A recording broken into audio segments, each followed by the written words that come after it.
close your eyes and listen to the silence that lives between the flakes of falling snow. Outside, the world is turning to a soft, relentless white, but here, within these walls, the air is thick with the scent of cedar smoke and the low, steady hum of an ancient hearth. You are safe. You are warm. And tonight, the passage of time belongs only to us. Before the kings sat on iron thrones, before the dragons claimed the sky, there was a winter that never ended, and a darkness that stretched across generations. We are going to walk through that frost together, shielded by the glow of this fire, as we uncover the secrets of the long night and the pale shadows that glide across the ice without leaving a single footprint. Take a deep breath now, feeling the weight of your body sink deeper into the stillness. As the modern world dissolves into the gray mists of the north, we are retreating to a time of giants and children of the forest, to an era where every shadow held a myth and every hearth fire was a prayer against the cold. Tonight is not for the hurried or the restless. It is for the dreamers who wish to hear the heavy pulse of history beating beneath the frozen earth. We will explore the colossal ice of the wall, a monument 700 feet tall that breathes with a magic older than the stones of Winterfell. We will follow the last hero into the blizzard and trace the lineage of the Starks back to the very first man who dared to build against the storm. As the embers pop and crackle, let your mind drift toward the horizon of the land of always winter. There is a rhythm to these old stories, a slow and melodic cadence that will carry you through the age of heroes and across the shivering sea to the golden empires of the East. Whether you stay awake for the full journey or find yourself claimed by sleep among the weirwood trees, know that these tales are here to guard your rest. The ice may be sharp and the mist may be thick, but the story is a lantern in the dark. Let the cold stay outside the glass. Let the whispers of the past become your lullaby. The fire is fed, the blankets are heavy, and the chronicles of the dawn are waiting to begin. Rest your head, still your thoughts, and listen as the first chapter of the world unfolds in the quiet of the snow. Long before the first stone of Winterfell was ever laid, and before the Great Wall stood as a silent sentinel against the north, the world was a wild and untamed expanse of ancient mystery. We must travel back in your mind, drifting across the sea of time to the very beginning, somewhere between 10 and 12,000 years ago, to an era known as the Dawn Age. The continent of Westeros was not then a land of knights and kings, but a vast, silent wilderness of deep forests and hidden wonders that had never known the sound of a human voice. Imagine the stillness of those primordial woods, where the only rhythm was the breath of the wind through the leaves and the slow, steady growth of the white trees. This silence was finally broken when the first men began their long migration from the continent of Essos, traveling across a massive land bridge that once connected the two worlds, a place the legends call the Arm of Dorne. They did not come as whispers, but as a force of nature themselves, a tough and stubborn people who brought with them the heavy scent of horses and the glint of bronze weapons. As you settle deeper into the warmth of your surroundings, picture these ancient travelers as they stepped onto the new soil, their bronze shields catching the light of a sun that had seen no human shadow for eons.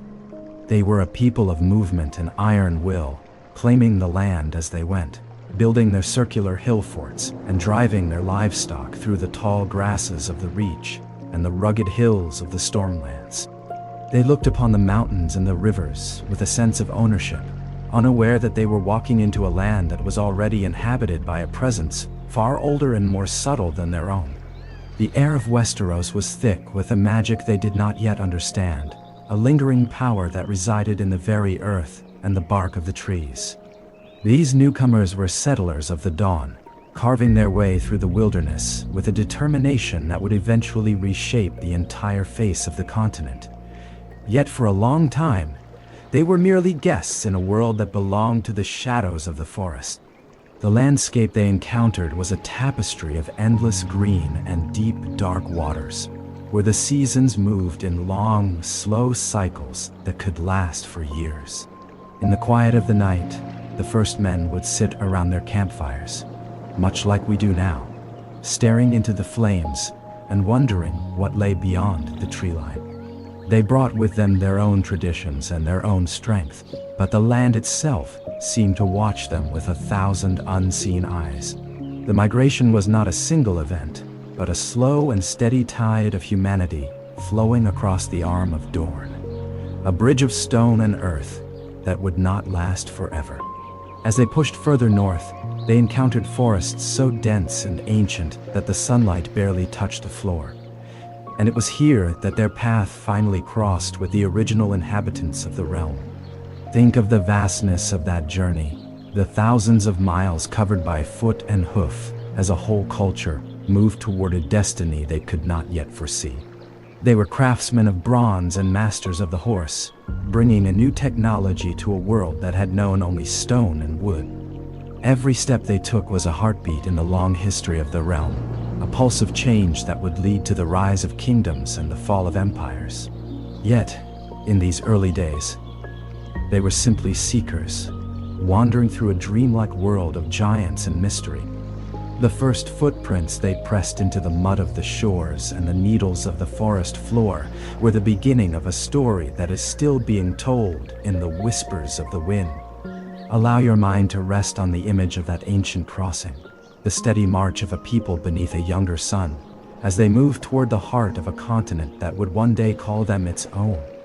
The world was wide, the air was pure, and the long journey of the first men was only the first layer of the deep history that lies beneath the snow. While the first men were strong and stubborn with their bronze and their horses, they soon discovered that Westeros was far from an empty wilderness. Deep within the ancient shadowed groves and the hidden silent places of the world, there lived a race of beings who had claimed this continent as their own for thousands of years before the first human foot ever touched the shore. These were the people of the dawn, the children of the forest, a mysterious and elegant race that seemed to be woven into the very fabric of the earth itself. They were small of stature, reaching only the height of a human child, yet they possessed a heart and a spirit that were as vast and old as the mountains. Imagine them moving through the dappled sunlight of the woods, their skin dappled like a deer, and their eyes like deep pools of liquid shadow, reflecting a wisdom that humans could barely begin to fathom. Their hair was the color of autumn leaves, copper and gold and deep russet, and they did not build great stone castles or walled cities. Instead, they lived in perfect harmony with the natural world, settling in secret forest villages, hidden caves, and hollowed-out hills where the wind whispered through the roots.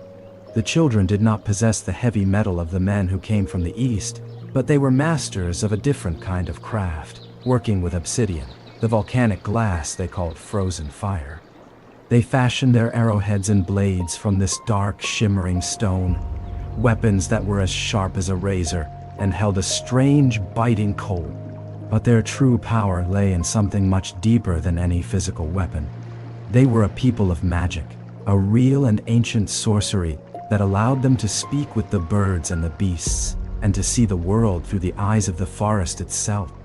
Among them were the green seers, rare and gifted individuals who possessed green sight, a power that granted them visions of things far away and times long past.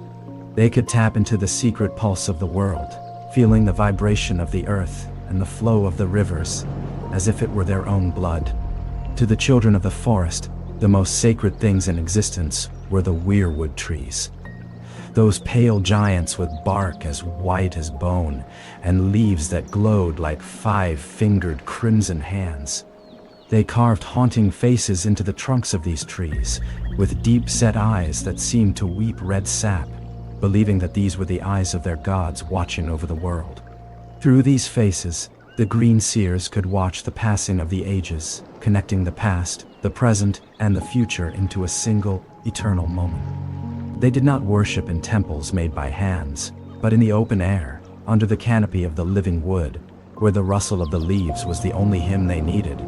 Their lives were a slow and melodic dance with the seasons, a quiet existence that had remained unchanged for eons until the sound of bronze axes began to echo through the trees. Think of the profound mystery of a culture that left no ruins and no iron, but instead left their mark on the very spirit of the land.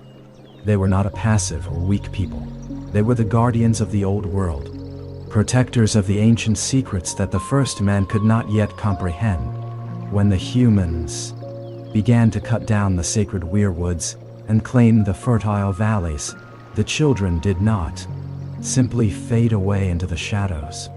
They used their magic and their knowledge of the hidden paths to defend their home, fighting back with the fury of a storm and the subtlety of a mountain mist. Yet, even in their anger, they remained a part of the beauty of the world, a race of hunters and dreamers who belonged to the dawn. Allow your thoughts to wander into those deep, prehistoric woods, where the faces in the trees still watch and wait. The children of the forest were the first pulse of magic in this land, a soft and haunting melody that continues to echo through the history of Westeros, reminding us that the earth has memories long after the stories of men are forgotten. For centuries, the air of Westeros was filled with the sounds of a desperate and brutal struggle, as the bronze-clad first men and the magical children of the forest clashed over the very soul of the continent. The humans, driven by a stubborn sense of ownership and a need for land, continued to push deeper into the ancient groves, their heavy axes biting into the bark of the sacred weirwood trees. In response, the children fought back with a ferocity that defied their small stature, utilizing their deep knowledge of the terrain and their mastery of obsidian weapons to strike from the shadows. It was a war of iron will against ancient sorcery, a conflict that saw the green seers calling upon the hidden powers of the earth to break the land and drown the invaders. Yet, despite the magic of the children and the sheer numbers of the humans, neither side could find a path to total victory, and the land itself began to weep under the weight of the endless bloodshed. Eventually, after generations of bitter fighting, both races came to a profound and weary realization that their war was leading only to mutual destruction. On a small misty island in the middle of the Great Lake known as the God's Eye, a gathering of the leaders and wise ones from both sides took place to forge a lasting peace. This sacred meeting ground, which would forever after be known as the Isle of Faces, became the setting for the pact, a monumental agreement that would redefine the future of Westeros for thousands of years to come. Under the watchful eyes of the weirwood trees, the first men solemnly promised to stop the cutting of the sacred groves and to respect the ancient ways of the forest. In exchange, the children of the forest agreed to relinquish their claim to the open lands, the coastlines, and the fertile plains, retreating instead into the deep woods and the hidden places of the world, where humans seldom tread. To seal this sacred promise and ensure that the gods themselves would witness their oath, the children carved new faces into every weirwood tree on the island, creating a living monument to the peace they had found. The signing of the pact brought an end to the Dawn Age and ushered in a new era of cooperation and shared existence known as the Age of Heroes. For the first time, the humans and the children lived as neighbors rather than enemies, and a strange, beautiful cultural exchange began to take place. The first men, moved by the spiritual depth of their former rivals, eventually abandoned their old gods from across the sea and adopted the faith of the children, beginning to worship the nameless gods of the wood and the stream. This transition of faith was a slow and quiet process, a turning of the heart that saw the weirwood tree become a central symbol of justice and memory for the great houses that were beginning to form. Imagine the profound stillness that must have settled over the continent once the drums of war were finally silenced. This was a golden age of building and discovery, where the wisdom of the forest met the ambition of humanity. The foundations of the world as we know it were laid during these peaceful centuries, as the Starks of Winterfell and other legendary lineages established their seats of power under the shade of the heart trees. The pact was more than just a treaty. It was a marriage of two very different spirits, a promise that the magic of the old world and the strength of the new could thrive side by side. As you rest in the safety of your own space, let your mind dwell on that quiet island in the center of the lake, where the faces in the trees still guard the memory of a peace that saved the world. It was a time of growth and prosperity, an era when the sun seemed to linger longer in the sky, unaware that a shadow was already beginning to stir in the far frozen reaches of the north. The era of peace and growth that followed the signing of the pact was so long and so profound that the people of Westeros began to believe the golden sun would never set on their prosperity. But history is a wheel that turns toward the cold, and eventually the Age of Heroes was met with a winter unlike any that had come before. It did not arrive with a simple flurry of snow or a cooling breeze. It arrived as a total and suffocating darkness that swallowed the world whole. This was the beginning of the long night, a period of such absolute atmospheric gloom that the sun was said to have hidden its face for an entire generation. Imagine a darkness so thick that you could not see your own hand held before your eyes, a night that lasted for years and years, where children were born, grew to adulthood, and died without ever witnessing the breaking of a single dawn. The stars themselves seemed to dim, and the moon was lost behind a heavy, frozen veil of clouds that never parted. In this eternal twilight, the world grew terrifyingly quiet. The great forests of the north, once filled with the songs of birds and the rustle of the children of the forest, became graveyards of ice. The rivers stopped their flow, turning into veins of solid glass, and the very air became a physical weight, a biting frost that cracked the stones of the oldest hill forts. It was a time of desperate hardship where the warmth of a fire was the only thing standing between a family and a cold, silent end. The legends tell us of mothers who smothered their infants rather than see them starve, and of old men who walked out into the snow to die so that their kin might have one more day of rations. But the hunger and the cold were only the beginning of the horror. For in that darkness, something ancient and malevolent began to stir in the furthest reaches of the shivering north, emerging from the heart of the winter itself. The stories passed down by old Nan in the drafty halls of Winterfell speak of this time with a shivering clarity that has survived for thousands of years. She spoke of the others, the pale shadows that hated all things with hot blood in their veins. They came when the wind blew so cold it could freeze the breath in your throat, moving through the waist-deep snows without leaving a single ripple on the surface. They did not come with the roar of lions or the fire of dragons. They came with a silence that was more terrifying than any scream.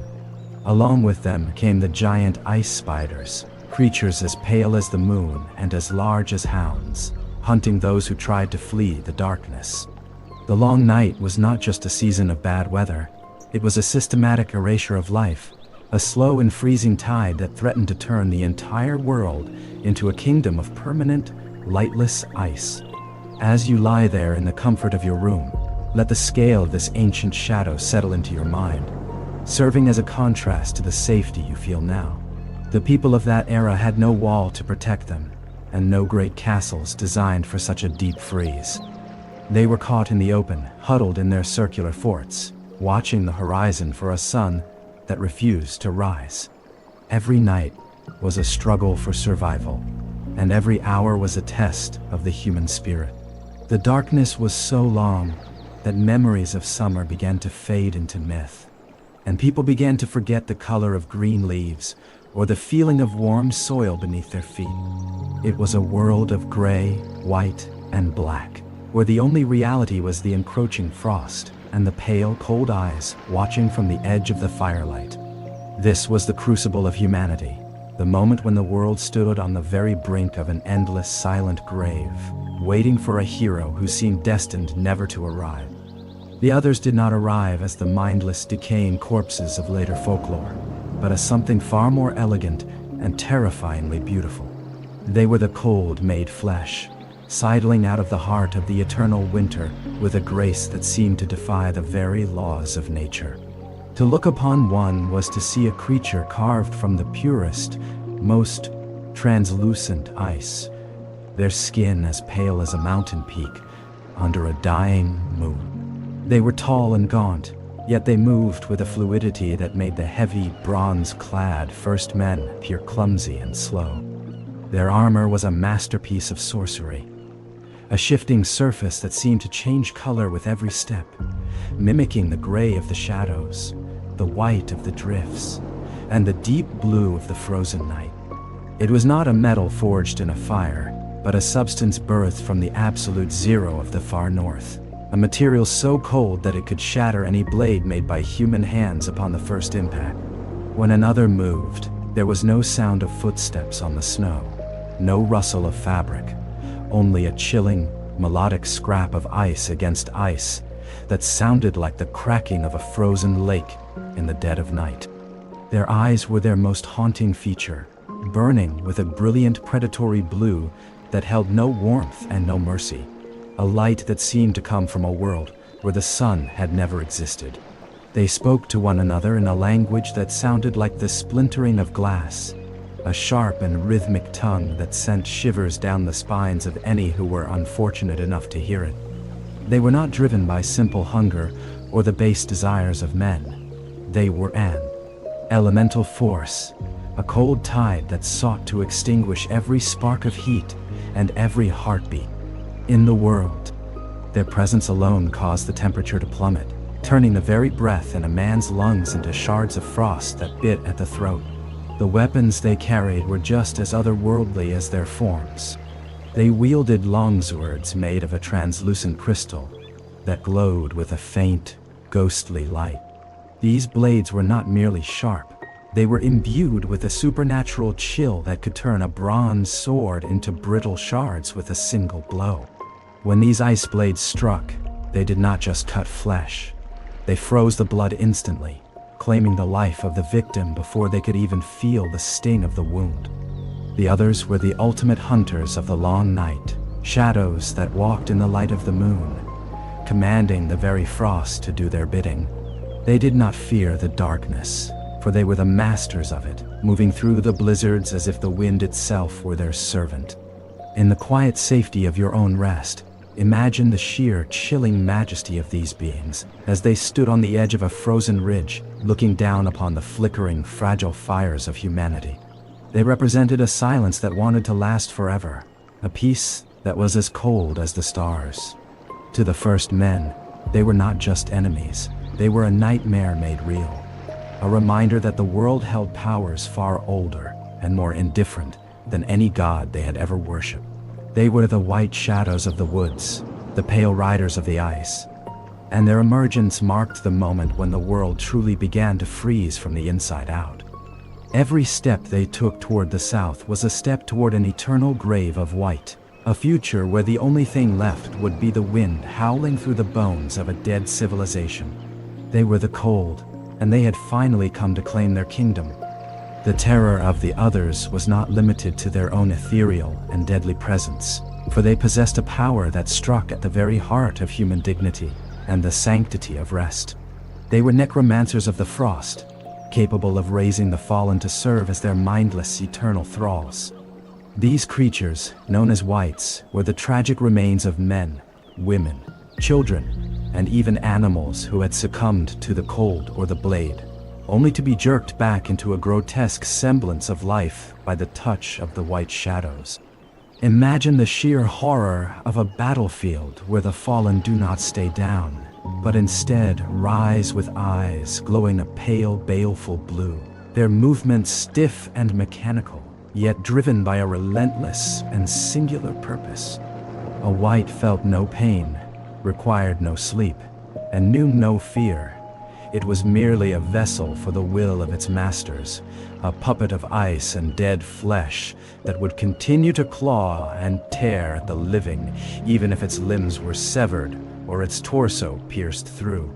The transformation was as silent as the falling snow. A soldier might fall in the evening, and by the time the moon reached its zenith, his brothers in arms would find him standing at the edge of the camp.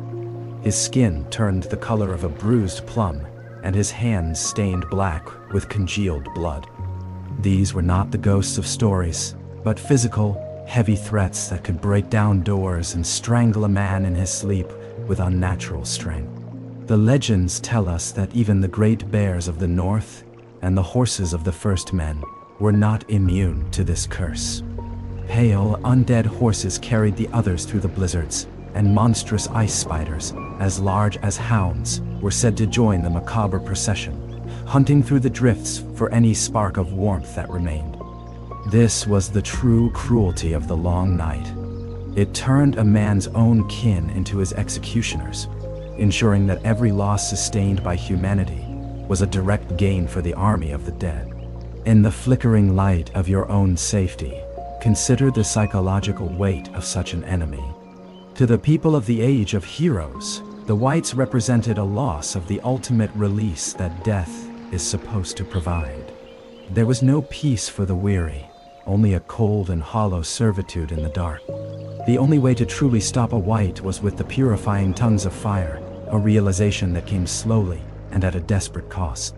Fire became the most precious resource of the era, the only thing that could turn a tireless monster back into a heap of silent ash. Yet, in a world where the wood was frozen solid and the wind never ceased its howling, keeping a flame alive was a monumental struggle in itself. The army of the dead grew with every village that fell, a swelling tide of blue-eyed shadows that moved south with the inevitability of a glacier, consuming everything in its path. The whites were the foot soldiers of a silent apocalypse, a reminder that during the long night, the earth itself had become a hostile place. They did not need to breathe or eat, allowing them to wait beneath the snow for days or weeks, leaping out like frozen traps when a weary traveler passed by. This constant looming threat turned every shadow into a potential predator and every corpse into a ticking clock of dread. As you sink further into your blankets, let the thought of this ancient, tireless army reinforce the profound stillness of your own room. The dead of that era were denied their sleep, but here, in the glow of our shared story, the darkness is merely a veil for your own tranquility. The whites are but echoes in a dusty book, part of a frozen past, that serves only to highlight the warmth and the life that surrounds you now. The tide of the dead was rising, yes, but even in the deepest night, the human spirit was preparing its first, desperate spark of resistance. As the relentless darkness of the long night threatened to extinguish the last flickering embers of humanity, a single figure emerged from the freezing mists to undertake a journey that would define the survival of the world. This was the last hero, a man whose real name has been swallowed by the vastness of time, yet whose courage remains etched into the very foundation of northern legend. He was a lord of the first men who saw his kin falling one by one to the hunger, the cold, and the pale shadows that stalked the drifts. Realizing that the strength of bronze and the bravery of ordinary men were not enough to stem the rising tide of the dead, he set out on a desperate quest to find the children of the forest, hoping that their ancient earth magic could provide the key to defeating the others. He did not go alone at first. He was accompanied by 12 loyal companions, a sturdy horse, and a faithful hound, forming a small fellowship of hope against an ocean of white despair. The journey of the last hero was not a grand march, but a slow and agonizing crawl through a world that had forgotten the meaning of warmth. Imagine the biting wind howling across the jagged peaks of the north, whipping the snow into a blinding frenzy that made every step a battle of will. For years they wandered through the lightless wastes, searching for the secret entrances to the hollow hills where the children were said to hide. One by one, the cold claimed his companions. Some froze where they stood, turned into statues of ice before they could even utter a final prayer, while others were hunted down by the silent whites that trailed them like wolves. His horse succumbed to the frost, leaving him to trek through chest-deep snow on foot, and eventually, even his loyal hound was lost to the encroaching shadows. The last hero found himself utterly alone in a landscape of eternal winter, his bronze sword frozen so brittle that it shattered into 1,000 pieces when he tried to strike a prowling other. Even as his physical strength failed and his hope began to fray like a worn rope, the last hero refused to lie down and let the snow become his shroud. He was a man stripped of everything: his friends, his steed, his weapon, and his warmth, yet he carried within him a spark of resilience that the others could not understand.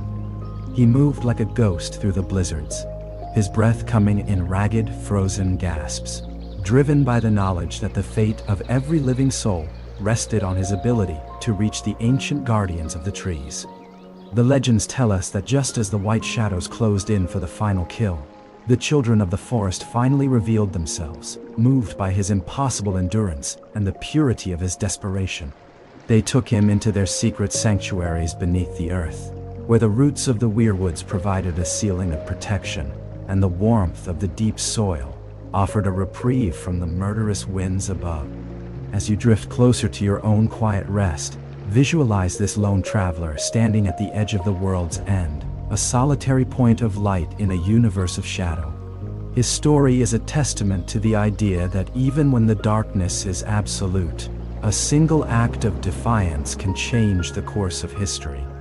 In the hidden halls of the children, the last hero learned the secrets of the dragonsteel and the obsidian that could pierce the armor of the others, forging a bridge between the strength of men and the sorcery of the forest.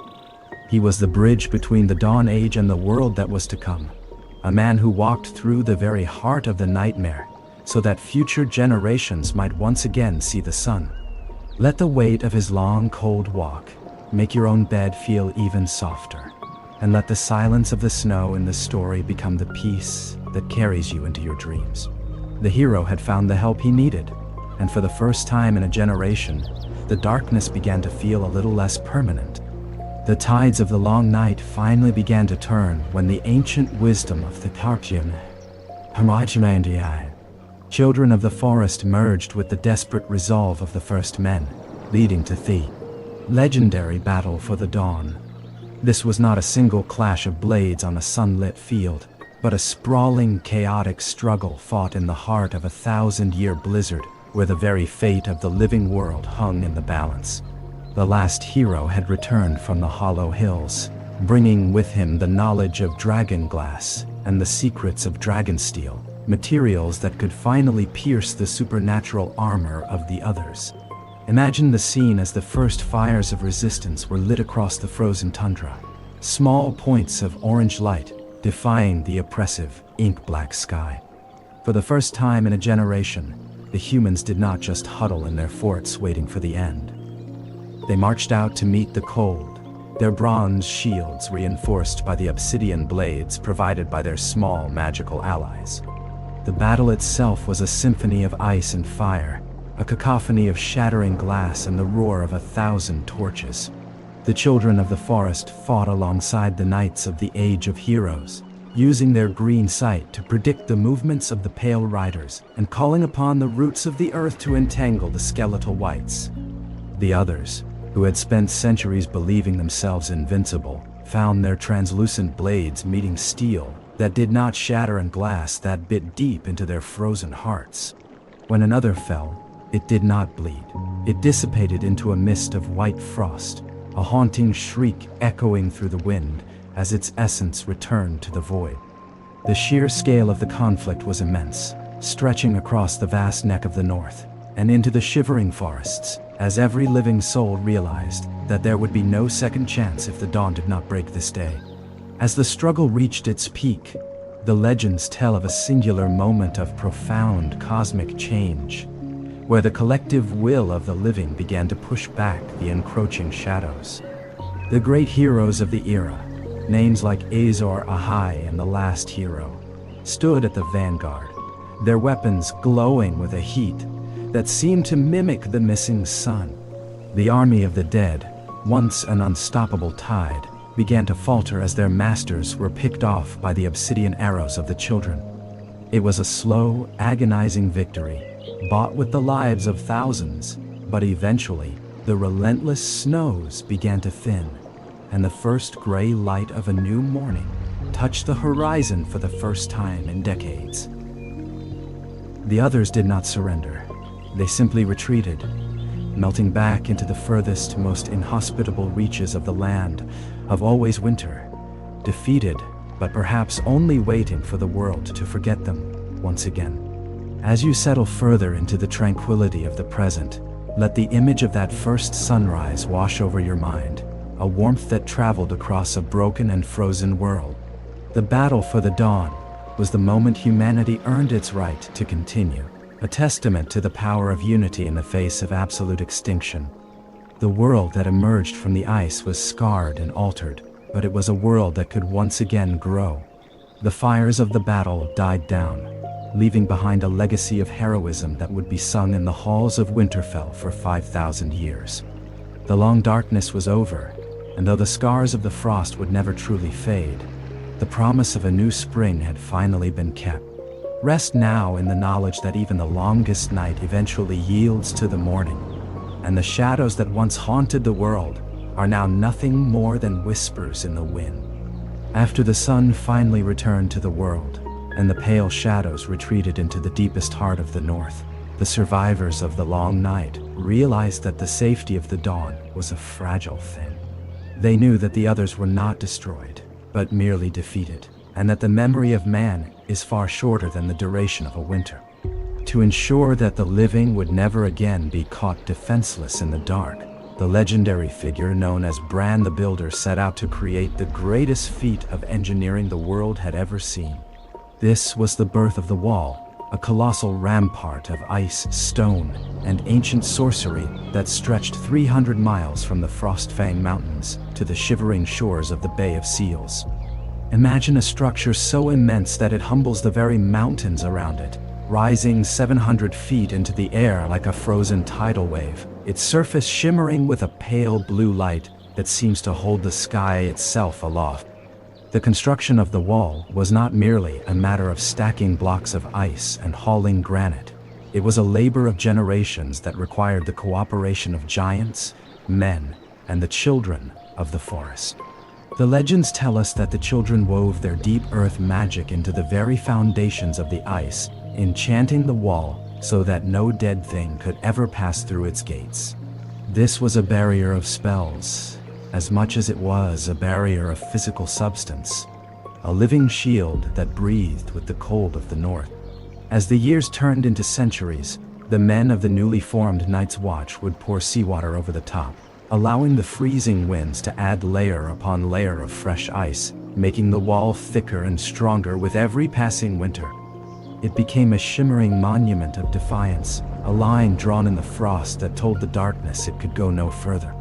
As you rest in the warmth of your room, let your mind wander to the top of that dizzying height, where the wind never stops its mournful whistling, and the air is so thin it tastes like needles.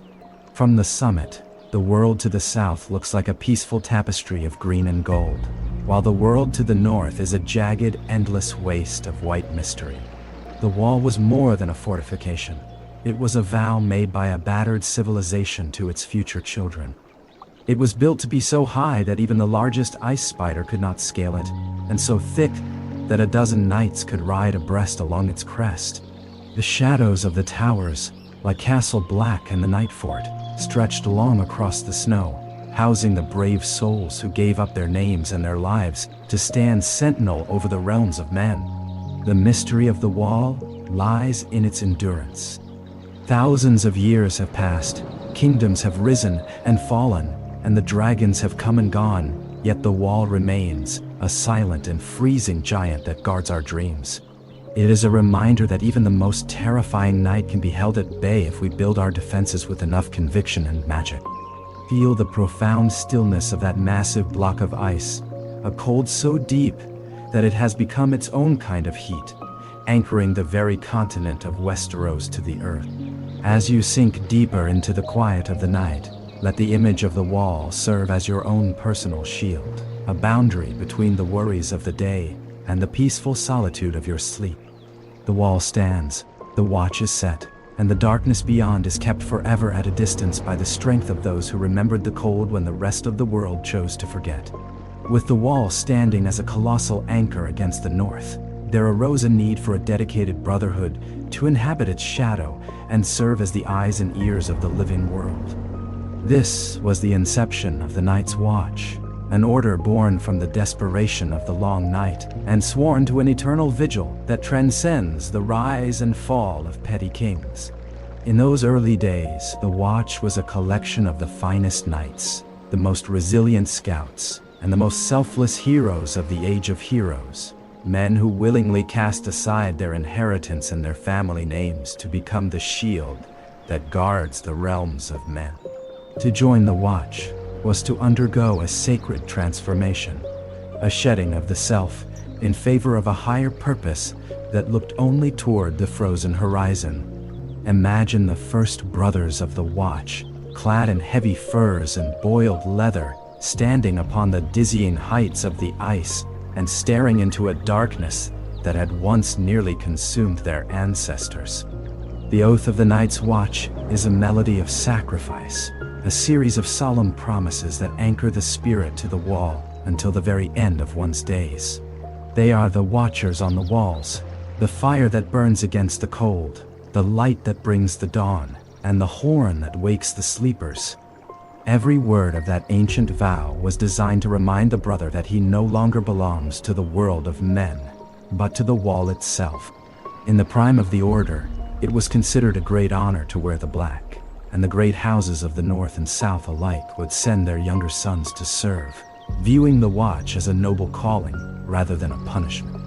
There were 19 great castles built along the foot of the wall, places like the Night Fort with its deep, chilling legends, and Castle Black, which remains the heart of the Brotherhood to this day. These fortresses were never designed to defend against an army from the south, for they have no walls of their own.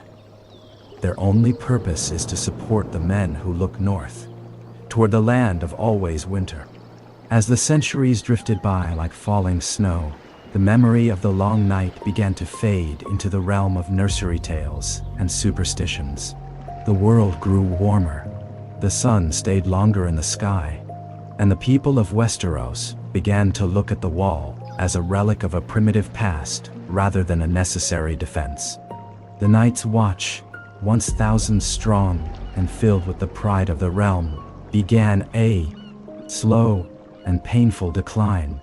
The 19 castles were abandoned one by one, their halls falling silent, and their stones overtaken by the creeping ice, until only a handful remained, inhabited by a dwindling number of men. The noble knights were replaced by poachers, thieves, and outcasts who were given the choice between a dungeon or the wall. Yet, despite this decay, the core of the order remained a stubborn, frozen brotherhood that continued to pace the top of the ice, watching the empty woods for a threat that everyone else had forgotten.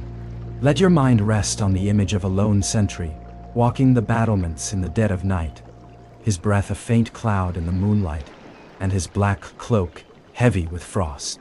He is a part of a lineage that stretches back 8,000 years, a silent guardian who stands between the warmth of the hearth and the biting teeth of the blizzard. The Night's Watch is the memory of the world, the only group that remembers why the wall was built and what it truly means when the wind begins to howl from the north.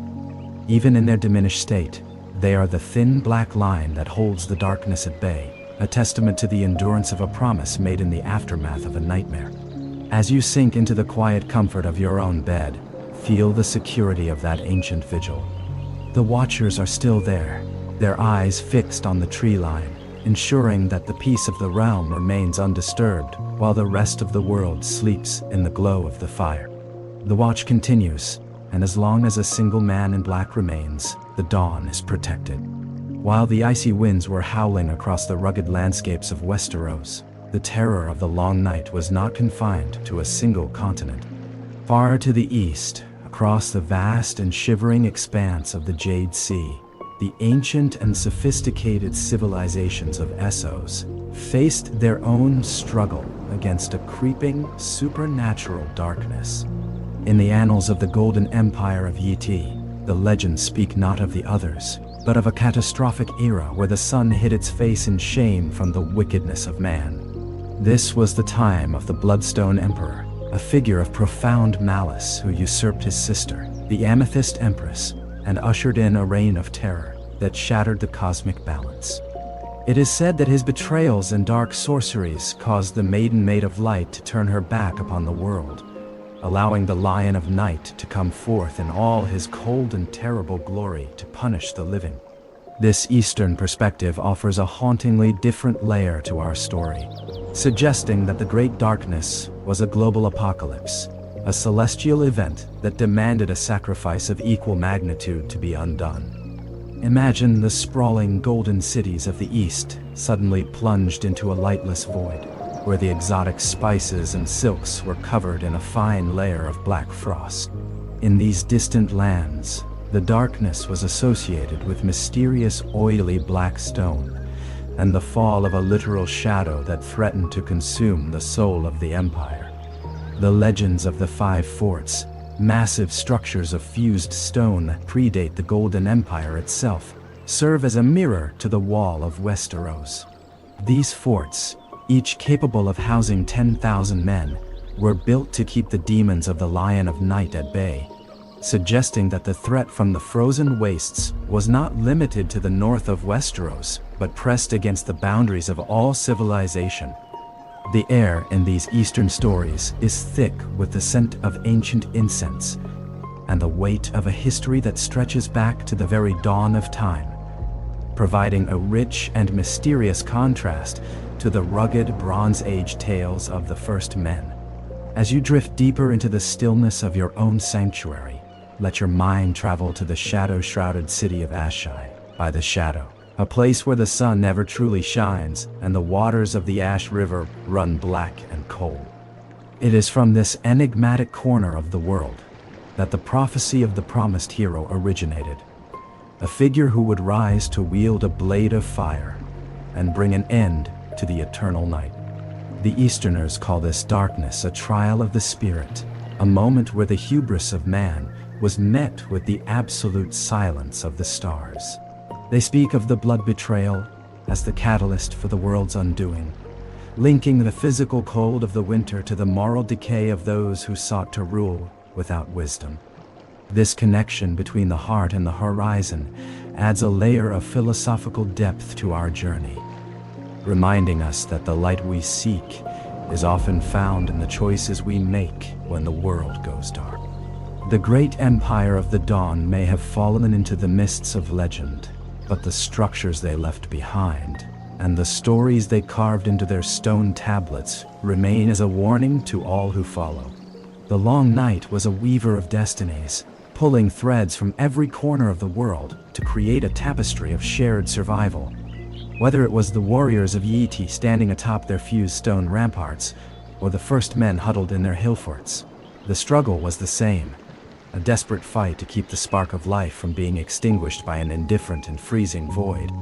Feel the vastness of this history as it wraps around you, a global echo of a time when the world stood together against the end of days. The sun did eventually return to the east, just as it did to the west, but the shadow of the Lion of Night remains a part of the world's memory, a silent reminder that the balance of light and dark is a delicate and precious thing. Sleep now, knowing that the world is wide and its history is deep, and that even the furthest reaches of the east have found their way back to the morning. In the heart of the deepest shadows of the east, where the city of Ashai sits beneath the mountain of the shadow, there is a prophecy whispered by the Red Priests that has endured for 5,000 years. It tells of a darkness so absolute that it threatens to swallow the very stars, and of a legendary hero named Azor Ahai, who was chosen by the Lord of Light to beat back the cold. But the tale of Azor Ahai is not one of easy victory or simple strength. It is a story of profound and devastating sacrifice. a reminder that the light which saves the world often requires a heavy price from the one who carries it. To fight the darkness, Azor Ahai needed a weapon unlike any other. A blade of living fire that could turn the frost into steam and the night into day. He labored for 30 days and 30 nights in the temple fires to forge his great sword, but when he went to temper it in water, the steel shattered into 1,000 pieces, unable to hold the heat of his ambition. Undeterred by his failure, the hero began again, for he knew that the fate of all living things rested on his hearth. This time, he labored for 45 days and 45 nights, stoking the fires with a desperate intensity that mirrored the rising storm outside. When the blade was glowing like a fallen star, he captured a great lion, intending to temper the steel in the creature's heartblood. But once again, the metal proved too weak for the magic it was meant to contain, and as the red life of the lion touched the blade, it burst apart, leaving Azor Ahai with nothing but broken shards and a heavy heart. The darkness was growing closer, the winds were turning into knives of ice, and the hero realized that to create a weapon capable of saving the world, he could not look to the strength of beasts or the coolness of water. He had to look into the center of his own soul and offer up the thing he loved most in all the world. With a heavy spirit and eyes clouded by tears, he called for his wife, Nissa Nissa, whose soul was as pure and bright as the moon over the Jade Sea. He asked her to bare her breast and trust in his love, even as he raised the glowing, unfinished steel. As he drove the sword through her heart, her cry of agony and love combined to crack the face of the moon, and her very essence passed into the metal. In that moment of terrible sacrifice, the blade was transformed. It no longer glowed with a mere fire, but with a radiant, holy light that was as warm as a summer afternoon and as bright as the sun at high noon. This was Lightbringer, the red sword of heroes, a weapon that could not be extinguished by any blizzard and could cut through the armor of the others as if it were nothing but mist. Azor Ahai stepped out into the long night, the glowing sword held high, and wherever he walked, the shadows fled and the ice began to melt. He was the champion of the light, the promised prince who turned the tide of the apocalypse by giving up his own happiness for the sake of the many. The legend of Lightbringer serves as a haunting lullaby for the soul, teaching us that the dawn is never truly lost as long as there is someone willing to bear the burden of the flame. As you rest now, enveloped in the safety of your blankets, let the warmth of this story sink into your bones. The great fires of the East and the sacrifice of Nissa Nissa are distant echoes now, a part of the foundational myth that keeps the world turning. You are far from the blood and the fire, sheltered in a peace that was bought by the heroes of old. Let the light of the story guide you into a deep and dreamless sleep, knowing that the sun always returns to those who keep the fire burning in their hearts. Lightbringer is not just a sword. It is the warmth you feel right now, the quiet assurance that the morning is coming, and that the darkness, however vast, is always destined to fade. Deep beneath the ancient weathered stones of Winterfell, there lies a silent world that has remained unchanged for thousands of years. The crypts of the Stark family stretch far into the dark earth, a series of granite corridors and vaulted ceilings that hold the remains of kings and lords, whose names have long since faded from the tongues of common men.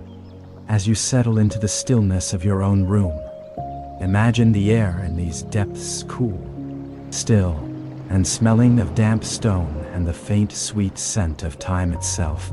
Here, in the hollowed-out belly of the North, the Starks are laid to rest in a way that differs from any other house in the realm. Each figure sits upon a stone throne, a heavy iron longsword laid across their lap to keep their vengeful spirits anchored within the tomb. It is said that the iron keeps the restless dead from wandering, a tradition born from a time when the line between life and death was as thin as a sheet of ice. The eyes of the stone statues, carved by craftsmen who died eons ago, seem to watch the darkness with a grim and unwavering patience, waiting for a winter that they know is destined to return. The connection between House Stark and the Long Night is not merely one of history, but of blood and soul. They are the descendants of the first men, and in their veins flows a remnant of the ancient magic that once belonged to the children of the forest. The words of their house, "Winter is coming," are not a boast of power or a threat of war, but a somber and eternal reminder of a duty that transcends the politics of the South. They are the wardens of the North, the keepers of the gate, and the memory of the frost is etched into their very bones. It is whispered in the oldest chronicles that the blood of the Starks holds a specific power, a kinship with the cold, and a strange ability to slip into the minds of the creatures of the wild. This gift of warging and the rare visions of the Green Seers are the tools of a people built to survive the apocalypse.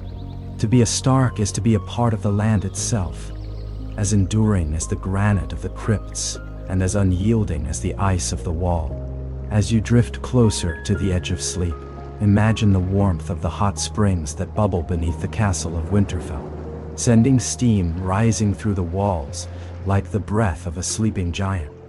Even in the depths of the most brutal winter, the heart of the Stark home remains warm, a sanctuary of life protected by the heat of the earth. This is the ultimate symbol of the North, a core of fire hidden within a shell of ice. The crypts are not a place of horror, but a place of profound and sacred continuity. Every Stark who has ever lived, from the legendary Bran the Builder to the lords of the present day, is a link in a chain that holds the world together. They are the protectors of the secret history of the Long Night, the family that remembers when the sun went out and the others came riding on their pale, dead horses. Their presence in the North is a vow made to the old gods that the darkness will never again find the realms of men unprepared. There is a peace to be found in such a long and heavy lineage. It is the peace of knowing that you belong to something much larger than yourself, a history that has weathered the storms of 10,000 years and emerged unbroken. The statues in the dark may be cold, and the iron swords may be rusted, but the spirit of the North is a living thing that beats in the silence of the snow. Let the weight of this ancient legacy press down upon you like a soft, heavy quilt, anchoring you to the present while your mind wanders through the corridors of the past. You are safe within the walls of this story, shielded by the memory of 1,000 winter kings who stood their ground so that you could find your rest tonight. The crypts are silent. The fire in the hall is a glowing ember, and the blood of the first men continues to flow in the quiet pulse of the world. Rest your head and let the strength of the North be your guardian, for the night is long, but the Starks have always known how to keep the hearth burning until the dawn. As the fire in our shared story begins to burn low, turning into a soft and pulsing glow of deep amber, we find ourselves at the very edge of the known world, standing before the most enigmatic and haunting structure of the ancient North. This is the Black Gate of the Night Fort, a hidden passage buried deep within the frozen foundations of the wall, far below the reach of the biting wind and the pale moonlight. The Night Fort itself is a place of shadows and echoes, the oldest and largest of all the castles along the wall, a sprawling labyrinth of stone that was abandoned long ago to the rats and the ghosts of the past. It is a fortress that feels as though it was built by giants, with vaulted ceilings that disappear into the darkness and kitchens so vast they could feed an army of 10,000. But the true secret of this place lies not in its ruined towers, but in the cold, damp bowels of the earth, where a subterranean well drops down into a silent abyss. Unlike the iron bars and heavy oak of the other gates that pierce the wall, the Black Gate is a living entity, made of ancient petrified weirwood that has grown into the stone itself. It is a pale and haunting face carved directly into the white wood, but it is not a face made by human hands. It is a face that breathes with the ancient soul of the forest. Its eyes are closed in a perpetual, divine dream, and its skin is as white as the moon reflected on a frozen lake. This gate does not open for keys or for strength. It is a sentient sentinel that only reveals its throat to those who carry the sacred vow of the Night's Watch in their very blood. When a brother of the Watch stands before it, and recites the ancient words, the oath of the fire that burns against the cold, and the light that brings the dawn. The eyes of the weirwood snap open, glowing with a faint internal white light. The mouth of the face then stretches wide, wider than any human jaw, forming a silent arching tunnel that smells of wet earth, old magic, and the deep, primordial chill of the world beneath the ice. To pass through this gate is to step into the very heart of the world's memory, a place where the barrier between the living and the ancient spirits is as thin as a single flake of snow. It is here, in the oppressive silence of the night fort, that the legends of the Night's King still linger like a persistent, localized frost that never melts. They tell of the 13th Lord Commander, a man of pride and iron, who fell in love with a woman he saw from the top of the wall, a woman whose skin was as cold as ice and whose eyes were like blue stars. For 13 years they ruled from this fortress as king and queen, bound by a dark and forbidden sorcery that nearly erased the honor of the Watch. It took the combined strength of a Stark of Winterfell and a king beyond the wall to cast them down and strike their names from all the records of men. This story remains a final, chilling reminder that the wall is not just a physical barrier of ice, but a spiritual front line where the human heart is constantly tested against the allure of the eternal, indifferent cold. As you settle deeper into your blankets, let the imagery of the Night Fort's ruins fade into a sense of profound protection. The Black Gate remains closed to all but the protectors, and its ancient magic ensures that no shadow can cross into the lands where you sleep. The world moves on in its long, slow cycles. Kings rise and fall, great houses bloom and wither like autumn leaves, and the sun sets only to rise again over a world that has forgotten the bite of the long night. But the duty of the Watch and the memory of the winter are woven into the very fabric of the earth, providing a foundation of safety for all who live in the light. The cycle of our journey is complete, stretching from the first bronze footsteps of the first men to the silent, white face in the dark. Now, let the weight of these ancient chronicles settle over you like a soft, heavy mantle of freshly fallen snow, pressing away the noise, the heat, and the distractions of the modern day. We have traveled across 10,000 years of history, from the dawn of the first migration across the Arm of Dorne to the deepest, most sacred crypts of Winterfell, and across the shivering Jade Sea to the golden, shadowed empires of the Far East. The journey has been long, the winds have been cold, and the path has been covered in 1,000 layers of white. But you are here now, safe and warm in the absolute sanctuary of your own rest. The legends are put to bed, tucked away into the dusty corners of the library, and the fire in our story has found its final peace in the glowing ash. The shadows in your room are not the shadows of the woods, but the gentle, familiar guardians of your own tranquility. Close your eyes fully now, letting your breath become as slow and rhythmic as the steady pulse of the earth beneath the weirwood roots. The warmth of your bed is your castle. Your pillow is the soft moss of the forest, and the silence of the night is a shield that no winter can pierce. May your dreams be filled with the soft, golden light of a summer sea that never ends, and the gentle rustle of leaves in a wood that has never known the touch of the frost. Sleep deeply, weary traveler, and know that you are protected by the echoes of 1,000 years of heroism and the unwavering strength of those who stood as sentinels before the dawn was even a hope. I wish you a night of profound, unbroken tranquility and the most peaceful of rests that the world can offer. The watch is ended for the day. The hearth is warm, and the morning will find you refreshed, renewed, and bathed in the light of a sun that never fails to rise. Good night, and sleep well.